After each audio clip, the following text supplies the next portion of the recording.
The Adventures of Sherlock Holmes, by Arthur Conan Doyle. Adventure 5. The 5 Orange Pips. When I glance over my notes and records of the Sherlock Holmes cases between the years 82 and 90, I am faced by so many which present strange and interesting features that it is no easy matter to know which to choose and which to leave. Some, however, have already gained publicity through the papers, and others have not offered a field for those peculiar qualities which my friend possessed in so high a degree, and which it is the object of these papers to illustrate.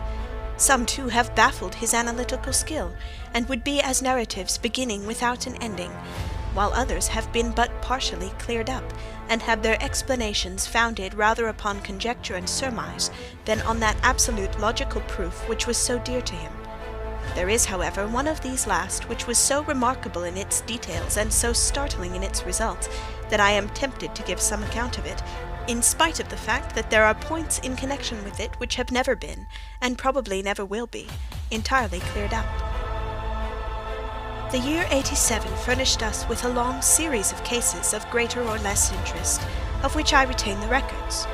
Among my headings under this one 12 months, I find an account of the adventure of the Paradol Chamber, of the Amateur Mendicant Society, who held a luxurious club in the lower vault of a furniture warehouse, of the facts connected with the loss of the British bark Sophie Anderson, of the singular adventures of the Grice Pattersons in the island of Uffa, and finally of the Camberwell poisoning case. In the latter, as may be remembered, Sherlock Holmes was able, by winding up the dead man's watch, to prove that it had been wound up 2 hours before, and that therefore the deceased had gone to bed within that time, a deduction which was of the greatest importance in clearing up the case. All these I may sketch out at some future date, but none of them present such singular features as the strange train of circumstances which I have now taken up my pen to describe. It was in the latter days of September, and the equinoctial gales had set in with exceptional violence. All day the wind had screamed, and the rain had beaten against the windows, so that even here, in the heart of great handmade London, we were forced to raise our minds for the instant from the routine of life, and to recognize the presence of those great elemental forces which shriek at mankind through the bars of his civilization, like untamed beasts in a cage. As evening drew in, the storm grew higher and louder, and the wind cried and sobbed like a child in the chimney.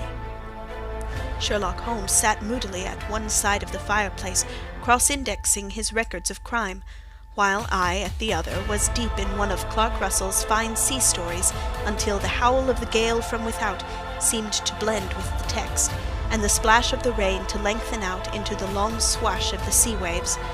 My wife was on a visit to her mother's, and for a few days I was a dweller once more in my old quarters at Baker Street. "Why," said I, glancing up at my companion, "that was surely the bell. Who could come up to-night? Some friend of yours, perhaps?" "Except yourself, I have none," he answered. "I do not encourage visitors." "A client, then?" "If so, it is a serious case. Nothing less would bring a man out on such a day and at such an hour. But I take it that it is more likely to be some crony of the landlady's." Sherlock Holmes was wrong in his conjecture, however, for there came a step in the passage and a tapping at the door. He stretched out his long arm to turn the lamp away from himself and towards the vacant chair upon which a newcomer must sit. "Come in," said he.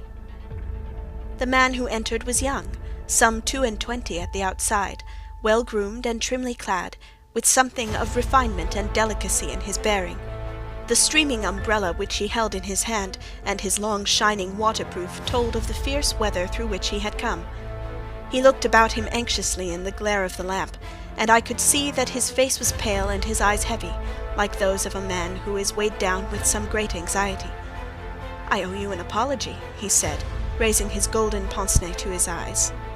"I trust that I am not intruding. I fear that I have brought some traces of the storm and rain into your snug chamber." "Give me your coat and umbrella," said Holmes. "They may rest here on the hook, and will be dry presently. You have come up from the southwest, I see." "Yes, from Horsham."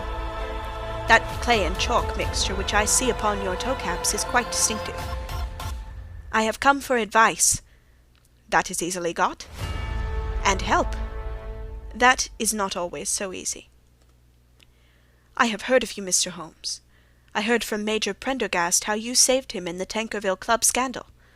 Ah, of course, he was wrongfully accused of cheating at cards. He said that you could solve anything. He said too much. That you are never beaten. I have been beaten 4 times, 3 times by men, and once by a woman. But what is that compared with the number of your successes? It is true that I have been generally successful. Then you may be so with me. I beg that you will draw up your chair to the fire, and favour me with some details as to your case. It is no ordinary one. None of those which come to me are. I am the last court of appeal. And yet I question, sir, whether, in all your experience, you have ever listened to a more mysterious and inexplicable chain of events than those which have happened in my own family. You fill me with interest, said Holmes. Pray give us the essential facts from the commencement, and I can afterwards question you as to those details which seem to me to be most important. The young man pulled his chair up and pushed his wet feet out toward the blaze. My name, said he, is John Openshaw, but my own affairs have, as far as I can understand, little to do with this awful business. It is a hereditary matter, so in order to give you an idea of the facts, I must go back to the commencement of the affair. You must know that my grandfather had 2 sons, my uncle Elias and my father Joseph. My father had a small factory at Coventry, which he enlarged at the time of the invention of bicycling. He was a patentee of the Openshaw unbreakable tire, and his business met with such success that he was able to sell it and to retire upon a handsome competence. My uncle Elias emigrated to America when he was a young man, and became a painter in Florida, where he was reported to have done very well. At the time of the war he fought in Jackson's army, and afterwards under Hood, where he rose to be a colonel. When Lee laid down his arms, my uncle returned to his plantation, where he remained for 3 or 4 years. About 1869 or 1870 he came back to Europe, and took a small estate in Sussex near Horsham. He had made a very considerable fortune in the States, and his reason for leaving them was his aversion to the negroes, and his dislike of the Republican policy in extending the franchise to them. He was a singular man, fierce and quick-tempered, very foul-mouthed when he was angry, and of a most retiring disposition. During all the years that he lived at Horsham, I doubt if he ever set foot in the town. He had a garden and 2 or 3 fields round his house, and there he would take his exercise, though very often for weeks on end he would never leave his room. He drank a great deal of brandy, and smoked very heavily, but he would see no society, and did not want any friends, not even his own brother. He didn't mind me. In fact, he took a fancy to me, for at the time when he saw me first I was a youngster of 12 or so. This would be in the year 1878, after he had been 8 or 9 years in England. He begged my father to let me live with him, and he was very kind to me in his way. When he was sober he used to be fond of playing backgammon and draughts with me, and he would make me his representative both with the servants and with the tradespeople, so that by the time I was 16 I was quite master of the house. I kept all the keys, and could go where I liked and do what I liked, so long as I did not disturb him in his privacy. There was one singular exception, however, for he had a single room, a lumber room up among the attics, which was invariably locked, and which he would never permit either me or anyone else to enter. With a boy's curiosity I have peeped through the keyhole, but I was never able to see more than such a collection of old trunks and bundles as would be expected in such a room. One day, it was March of 1883, a letter with a foreign stamp lay upon the table in front of the colonel's plate. It was not a common thing for him to receive letters, for his bills were all paid in ready money, and he had no friends of any sort. "From India," said he, as he took it up. "Pondicherry postmark. What can this be?" Opening it hurriedly, out there jumped 5 little dried orange pips, which pattered down upon his plate. I began to laugh at this, but the laugh was struck from my lips at the sight of his face. His lip had fallen, his eyes were protruding, his skin the colour of putty, and he glared at the envelope which he still held in his trembling hand. "KKK!" he shrieked, and then, my God, my sins have overtaken me." "What is it, uncle?" I cried. "Death," said he, and rising from the table, he retired to his room, leaving me palpitating with horror. I took up the envelope, and saw scrawled in red ink upon the inner flap, just above the gum, the letter K 3 times repeated. There was nothing else, save the 5 dried pips. What could be the reason of his overpowering terror? I left the breakfast table, and as I ascended the stair I met him coming down with an old rusty key, which must have belonged to the attic, in one hand, and a small brass box like a cash-box in the other. "They may do what they like, but I'll checkmate them still," said he with an oath. "Tell Mary that I shall want a fire in my room to-day, and send down to Fordham, the Horsham lawyer." I did as he ordered, and when the lawyer arrived I was asked to step up to the room. The fire was burning brightly, and in the grate there was a mass of black fluffy ashes, as of burned paper, while the brass box stood open and empty beside it. As I glanced at the box I noticed with a start that upon the lid was printed the treble K which I had read in the morning upon the envelope. "I wish you, John," said my uncle, "to witness my will. I leave my estate, with all its advantages and all its disadvantages, to my brother, your father, whence it will, no doubt, descend to you. If you can enjoy it in peace, well and good. If you find you cannot, take my advice, my boy, and leave it to your deadliest enemy. I am sorry to give you such a two-edged thing, but I can't say what turn things are going to take. Kindly sign the paper where Mr. Fordham shows you." I signed the paper as directed, and the lawyer took it away with him. The singular incident made, as you may think, the deepest impression upon me, and I pondered over it and turned it every way in my mind without being able to make anything of it. Yet I could not shake off the vague feeling of dread which it left behind, though the sensation grew less keen as the weeks passed and nothing happened to disturb the usual routine of our lives. I could see a change in my uncle, however. He drank more than ever, and he was less inclined for any sort of society. Most of his time he would spend in his room, with the door locked upon the inside, but sometimes he would emerge in a sort of drunken frenzy, and would burst out of the house and tear about the garden with a revolver in his hand, screaming out that he was afraid of no man, and that he was not to be cooped up like a sheep in a pen by man or devil.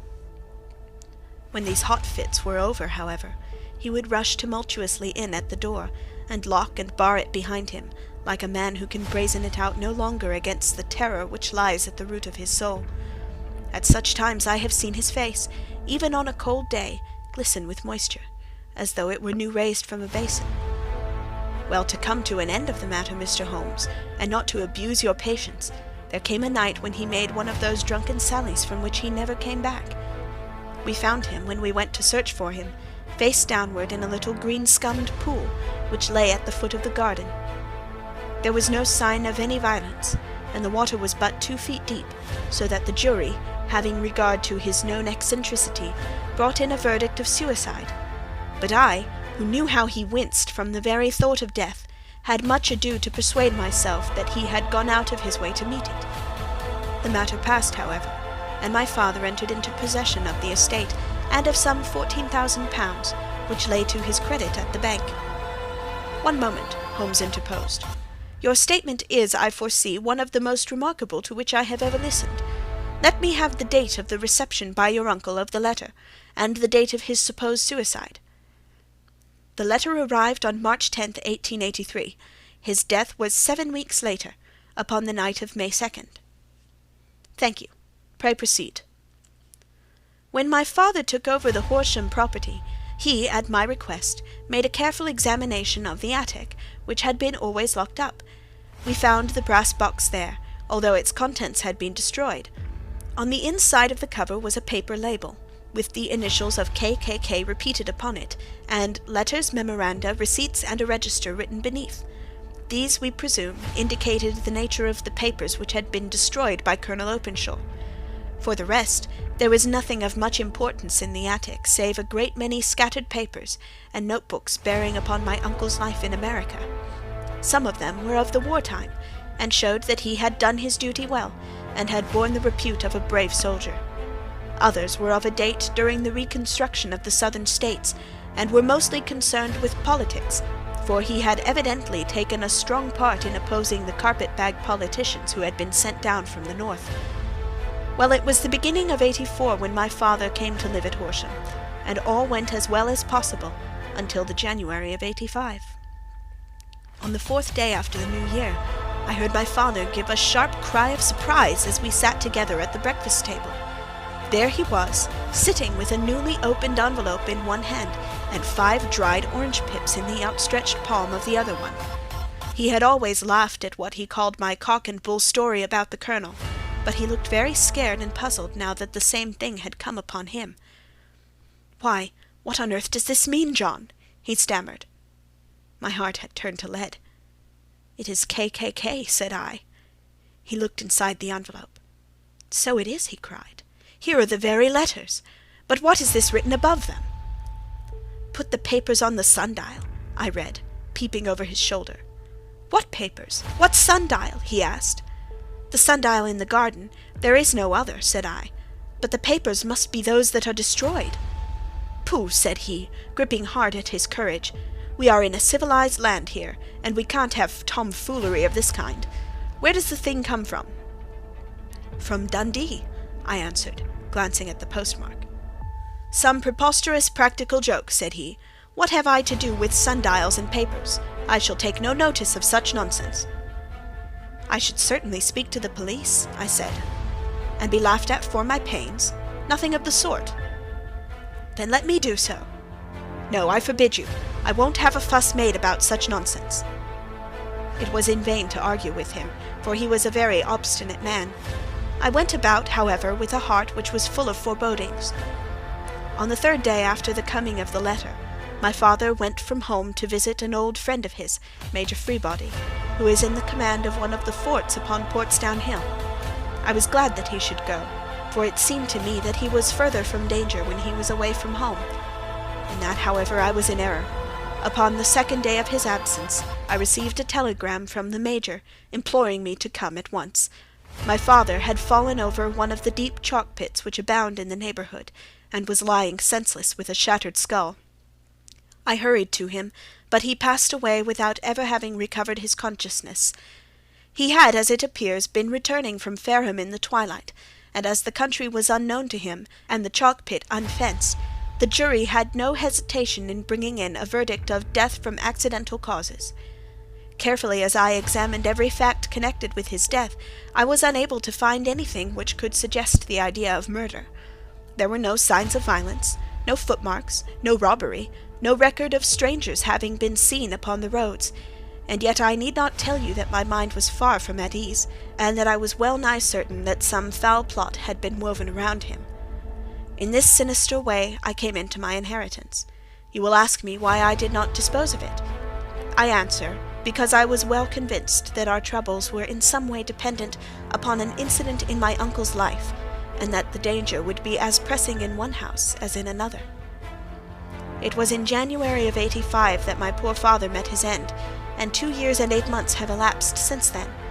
During that time I have lived happily at Horsham, and I had begun to hope that this curse had passed away from the family, and that it had ended with the last generation. I had begun to take comfort too soon, however. Yesterday morning the blow fell, in the very shape in which it had come upon my father. The young man took from his waistcoat a crumpled envelope, and turning to the table, he shook out upon it 5 little dried orange pips. "This is the envelope," he continued. "The postmark is London, Eastern Division. Within are the very words which were upon my father's last message, KKK, and then put the papers on the sundial." "What have you done?" asked Holmes. "Nothing." "Nothing?" "To tell the truth," he sank his face into his thin white hands, "I have felt helpless. I have felt like one of those poor rabbits when the snake is writhing toward it. I seem to be in the grasp of some resistless, inexorable evil, which no foresight and no precautions can guard against." "Tut, tut!" cried Sherlock Holmes. "You must act, man, or you are lost.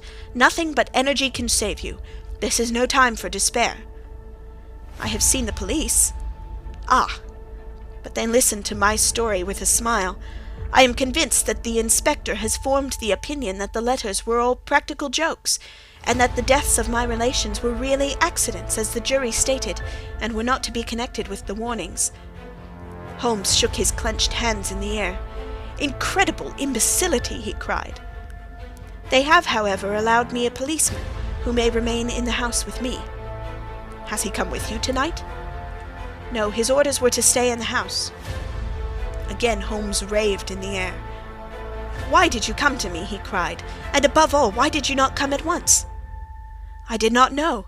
It was only today that I spoke to Major Prendergast about my troubles, and was advised by him to come to you." "It is really 2 days since you have had the letter. We should have acted before this. You have no further evidence, I suppose, than that which you have placed before us, no suggestive detail which might help us." "There is one thing," said John Openshaw. He rummaged in his coat pocket, and drawing out a piece of discoloured blue-tinted paper, he laid it out upon the table. "I have some remembrance," said he, "that on the day when my uncle burned the papers, I observed that the small unburned margins which lay amid the ashes were of this particular colour. I found this single sheet upon the floor of his room, and I am inclined to think that it may be one of the papers which has perhaps fluttered out from among the others, and in that way has escaped destruction. Beyond the mention of Pips, I do not see that it helps us much. I think myself that it is a page from some private diary. The writing is undoubtedly my uncle's." Holmes moved the lamp, and we both bent over the sheet of paper, which showed by its ragged edge that it had indeed been torn from a book. It was headed March 1869, and beneath were the following enigmatical notices: 4th, Hudson came, same old platform. 7th, set the Pips on Macaulay, Paramore, and John Swain, of St. Augustine. 9th, Macaulay cleared. 10th, John Swain cleared. 12th, visited Paramore, all well. "Thank you," said Holmes, folding up the paper and returning it to our visitor. "And now you must on no account lose another instant. We cannot spare time even to discuss what you have told me. You must get home instantly, and act." "What shall I do?" "There is but one thing to do. It must be done at once. You must put this piece of paper which you have shown us into the brass box which you have described. You must also put in a note to say that all the other papers were burned by your uncle, and that this is the only one which remains. You must assert that in such words as will carry conviction with them. Having done this, you must at once put the box out upon the sundial, as directed. Do you understand?" "Entirely." "Do not think of revenge or anything of that sort at present. I think that we may gain that by means of the law, but we have our web to weave, while theirs is already woven. The first consideration is to remove the pressing danger which threatens you. The second is to clear up the mystery and to punish the guilty parties." "I thank you," said the young man, rising and pulling on his overcoat. "You have given me fresh life and hope. I shall certainly do as you advise." "Do not lose an instant, and above all take care of yourself in the meanwhile, for I do not think that there can be a doubt that you are threatened by a very real and imminent danger. How do you go back?" "By train from Waterloo." "It is not yet 9. The streets will be crowded, so I trust that you may be in safety, and yet you cannot guard yourself too closely." "I am armed." "That is well. Tomorrow I shall set to work upon your case." "I shall see you at Horsham, then?" "No, your secret lies in London. It is there that I shall seek it." "Then I shall call upon you in a day, or in 2 days, with news as to the box and the papers. I shall take your advice in every particular." He shook hands with us and took his leave. Outside the wind still screamed, and the rain splashed and pattered against the windows. This strange, wild story seemed to have come to us from amid the mad elements, blown in upon us like a sheet of seaweed in a gale, and now to have been reabsorbed by them once more. Sherlock Holmes sat for some time in silence, with his head sunk forward, and his eyes bent upon the red glow of the fire. Then he lit his pipe, and leaning back in his chair he watched the blue smoke-rings, as they chased each other up to the ceiling. "I think, Watson," he remarked at last, "that of all our cases we have had none more fantastic than this. Save perhaps the sign of 4. Well, yes, save perhaps that. And yet this John Openshaw seems to me to be walking amid even greater perils than did the Sholtos." "But have you," I asked, "formed any definite conception as to what these perils are?" "There can be no question as to their nature," he answered. "Then what are they? Who is this KKK, and why does he pursue this unhappy family?" Sherlock Holmes closed his eyes and placed his elbows upon the arms of his chair, with his fingertips together. The ideal reasoner, he remarked, would, when he had once been shown a single fact in all its bearings, deduce from it not only all the chain of events which led up to it, but also all the results which would follow from it. As Cuvier could correctly describe a whole animal by the contemplation of a single bone, so the observer who has thoroughly understood one link in a series of incidents should be able to accurately state all the other ones, both before and after. We have not yet grasped the results which the reason alone can attain to. Problems may be solved in the study which have baffled all those who have sought a solution by the aid of their senses. To carry the art, however, to its highest pitch, it is necessary that the reasoner should be able to utilize all the facts which have come to his knowledge, and this in itself implies, as you will readily see, a possession of all knowledge, which even in these days of free education and encyclopedias is a somewhat rare accomplishment. It is not so impossible, however, that a man should possess all knowledge which is likely to be useful to him in his work, and this I have endeavoured in my case to do. If I remember rightly, you, on one occasion, in the early days of our friendship, defined my limits in a very precise fashion. Yes, I answered, laughing. It was a singular document. Philosophy, astronomy, and politics were marked at 0, I remember. Botany variable, geology profound as regards the mud-stains from any region within 50 miles of town, chemistry eccentric, anatomy unsystematic, sensational literature and crime records unique, violin player, boxer, swordsman, lawyer, and self-poisoner by cocaine and tobacco. Those, I think, were the main points of my analysis. Holmes grinned at the last item. Well, he said, I say now, as I said then, that a man should keep his little brain attic stocked with all the furniture that he is likely to use, and the rest he can put away in the lumber room of his library, where he can get at it if he wants it. Now, for such a case as the one which has been submitted to us tonight, we need certainly to muster all our resources. Kindly hand me down the letter K of the American Encyclopedia which stands upon the shelf beside you. Thank you. Now let us consider the situation, and see what may be deduced from it. In the first place, we may start with a strong presumption that Colonel Openshaw had some very strong reason for leaving America. Men at his time of life do not change all their habits and exchange willingly the charming climate of Florida for the lonely life of an English provincial town. His extreme love of solitude in England suggests the idea that he was in fear of something or someone, so we may assume as a working hypothesis that it was fear of someone or something which drove him from America. As to what it was he feared, we can only deduce that by considering the formidable letters which were received by himself and his successors. Did you remark the postmarks of those letters?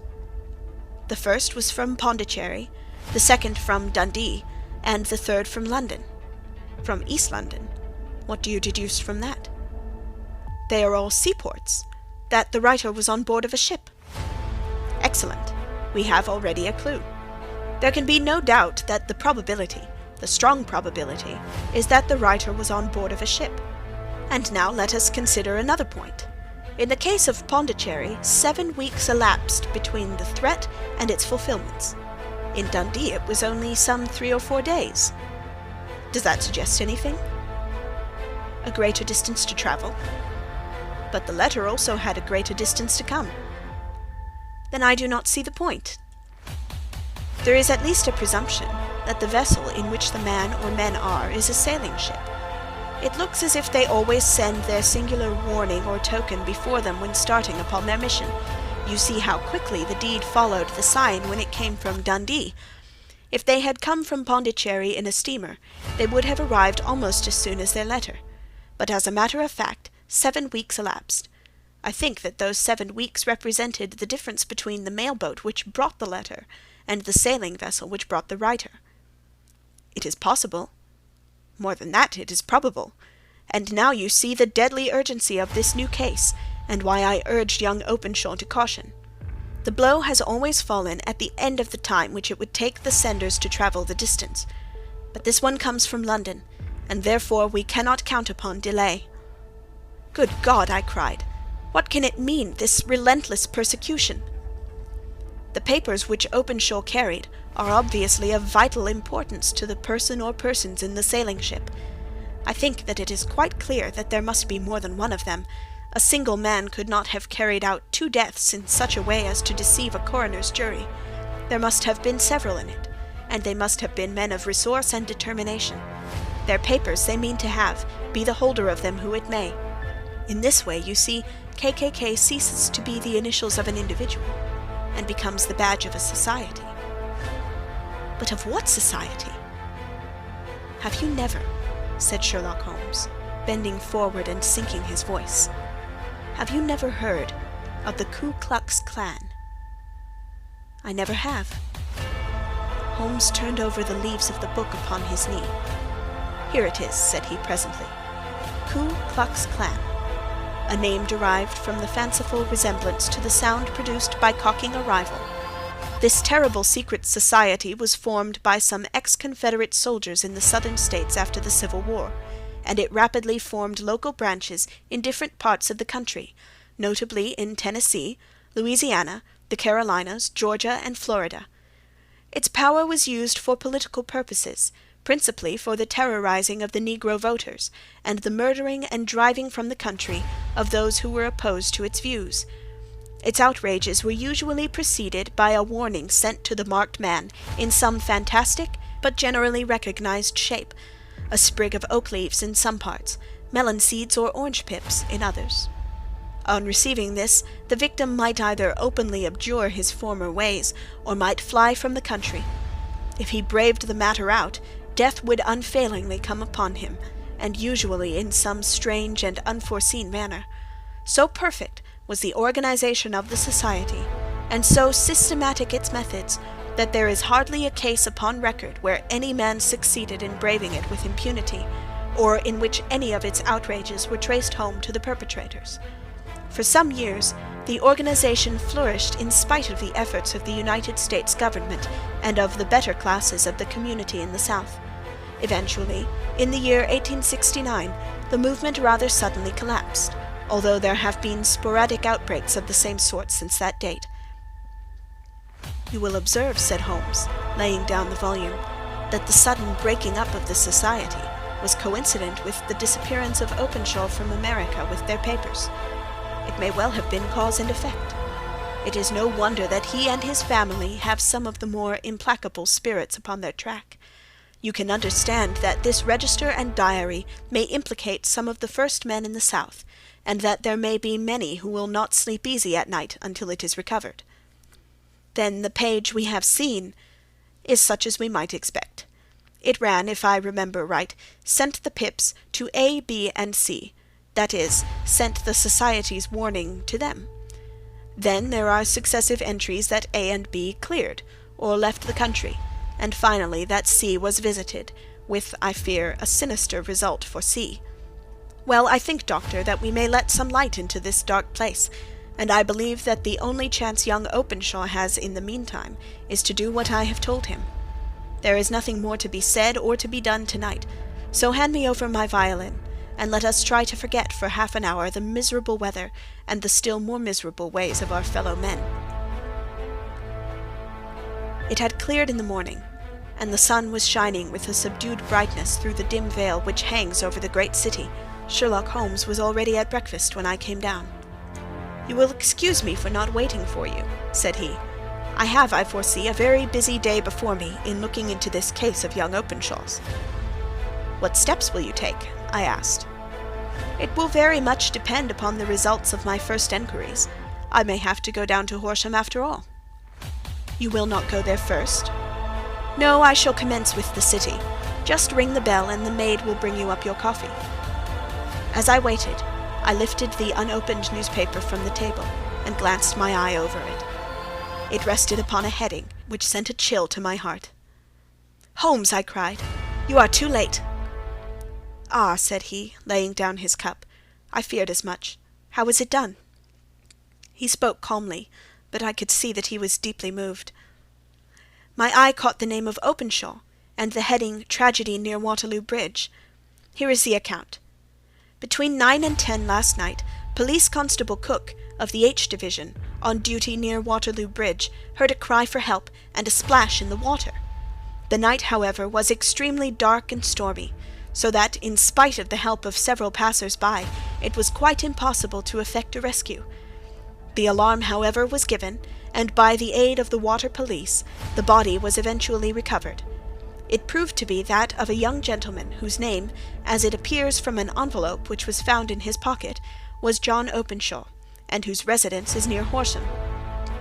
It is conjectured that he may have been hurrying down to catch the last train from Waterloo Station, and that in his haste and the extreme darkness he missed his path and walked over the edge of one of the small landing places for river steamboats.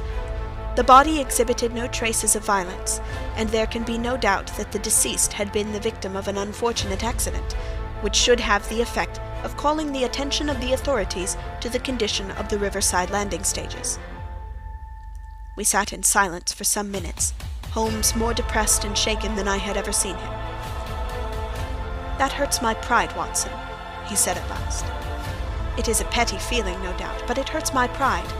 It becomes a personal matter with me now, and if God sends me health, I shall set my hands upon this gang. That he should come to me for help, and that I should send him away to his death." He sprang from his chair and paced about the room in uncontrollable agitation, with a flush upon his sallow cheeks and a nervous clasping and unclasping of his long thin hands. "They must be cunning devils," he exclaimed at last. "How could they have decoyed him down there? The embankment is not on the direct line to the station. The bridge, no doubt, was too crowded even on such a night for their purposes. Well, Watson, we shall see who will win in the long run. I am going out now." "To the police?" "No, I shall be my own police. When I have spun the web they may take the flies, but not before." All day I was engaged in my professional work, and it was late in the evening before I returned to Baker Street. Sherlock Holmes had not come back yet. It was nearly 10 o'clock before he entered, looking pale and worn. He walked up to the sideboard, and tearing a piece from the loaf he devoured it voraciously, washing it down with a long draught of water. "You are hungry," I remarked. "Starving. It had escaped my memory. I have had nothing since breakfast." "Nothing?" "Not a bite. I had no time to think about it." "And how have you succeeded?" "Well." "You have a clue?" "I have them in the hollow of my hand. Young Openshaw shall not long remain unavenged. Why, Watson, let us put their own devilish trademark upon them. It is well thought of." "What do you mean?" He took an orange from the cupboard, and tearing it to pieces he squeezed out the pips upon the table. Of these he took 5 and thrust them into an envelope. On the inside of the flap he wrote S.H. for J.O. Then he sealed it, and addressed it to Captain James Calhoun, bark Lone Star, Savannah, Georgia. "That will await him when he enters port," said he, chuckling. "It may give him a sleepless night. He will find it as sure a precursor of his fate as Openshaw did before him." "And who is this Captain Calhoun?" "The leader of the gang. I shall have the others, but he first." "How did you trace it, then?" He took a large sheet of paper from his pocket, all covered with dates and names. "I have spent the whole day," said he, "over Lloyd's registers and files of the old papers, following the future career of every vessel which touched at Pondicherry in January and February in '83. There were 36 ships of fair tonnage which reported there during those months. Of these, one, the Lone Star, instantly attracted my attention, since, although it was reported as having cleared from London, the name is that which is given to one of the states of the Union." "Texas, I think." "I was not and am not sure which, but I know that the ship must have an American origin." "What then?" "I searched the Dundee records, and when I found that the bark Lone Star was there in January of '85, my suspicion became a certainty. I then inquired as to the vessels which lay at present in the port of London." "Yes?" "The Lone Star had arrived here last week. I went down to the Albert Dock, and found that she had been taken down the river by the early tide this morning, homeward bound to Savannah. I wired to Gravesend, and learned that she had passed some time ago, and as the wind is easterly, I have no doubt that she is now past the Goodwins, and not very far from the Isle of Wight." "What will you do, then?" "Oh, I have my hand upon him. He and the 2 mates are, as I learn, the only native-born Americans in the ship. The others are Finns and Germans. I know also that they were all 3 away from the ship last night. I had it from the stevedore who has been loading their cargo. By the time that their sailing ship reaches Savannah, the mail-boat will have carried this letter, and the cable will have informed the police of Savannah that these 3 gentlemen are badly wanted here upon a charge of murder. There is a flaw, however, in the best laid of human plans, and the murderers of John Openshaw were never to receive the orange pips, which would show them that another, as cunning and as resolute as themselves, was upon their track. Very long and very severe were the equinoctial gales that year. We waited long for news of the Lone Star of Savannah, but none ever reached us. We did at last hear that somewhere far out in the Atlantic a shattered stern-post of a boat was seen swinging in the trough of a wave, with the letters L.S. carved upon it. And that is all we shall ever know of the fate of the Lone Star. End of the 5 Orange Pips.